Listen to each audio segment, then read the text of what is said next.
दोस्तों, अक्सर बचपने में सुनते आते थे और अब भी मैं सुनता हूँ कि टूटे हुए आईने में, ये ब्रोकन मिरर में देखना नहीं चाहिए क्योंकि वो बैड लक लाता है। तो हालांकि अब धीरे धीरे लोग इसको सुपरस्टिशन मानते हैं, मगर अभी भी बहुत सारे लोग हैं जो इसको सुपरस्टिशन नहीं मानते।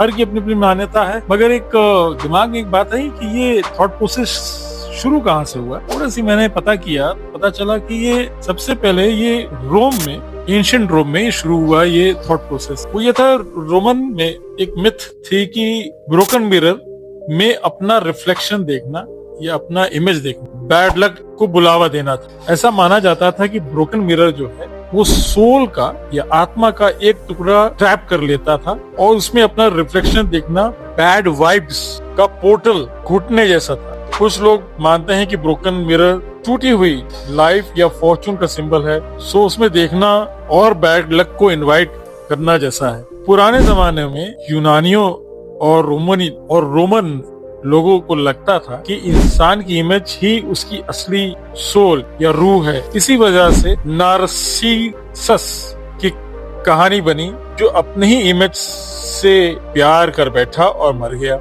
आईनों का इस्तेमाल फ्यूचर बताने के लिए भी किया जाता था, जिसे कैटोप्रोटोमैंसी कहते हैं। शीशे के इन्वेंशन से पहले आईना बनाने के लिए पॉलिश किए गए ऑब्सीडियन का इस्तेमाल होता था।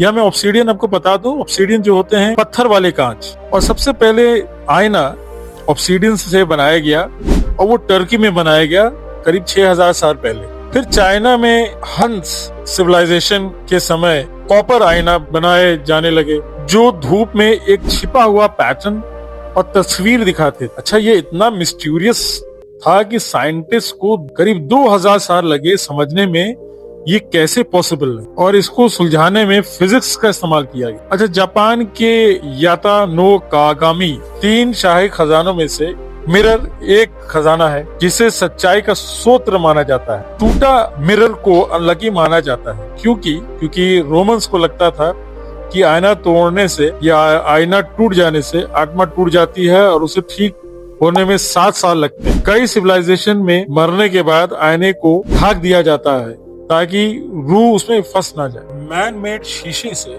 आईना सबसे पहले बनाया गया 1st सेंचुरी एडी, तो वो भी रोम में। रोम के लोगों ने शीशे पर मेटल टिन या लेड की पतली परत चढ़ाया और आईना बनाया, मगर ये बहुत महंगे थे। ये आम लोगों के पास नहीं रहते थे, ये अमीरों के पास ही रहते। फिर 16th सेंचुरी वेनिस, इटली में मर्क्यूरी बेस्ड आईने बनाए। होता यह था कि मर्क्यूरी को शीशे पे घिसा जाता था, उससे आईना तैयार हो जाता था, जो आम होने लगे। फिर 1835 में जर्मनी के जस्टस वॉन लाइबनिग ने मॉडर्न डे सिल्वर कोटेड आईने बनाए, जो मर्क्यूरी के बजाय सिल्वर या एल्यूमिनियम का इस्तेमाल होता था। और फिर आईने एकदम से आम होने लगे क्योंकि ये सस्ते हो गए।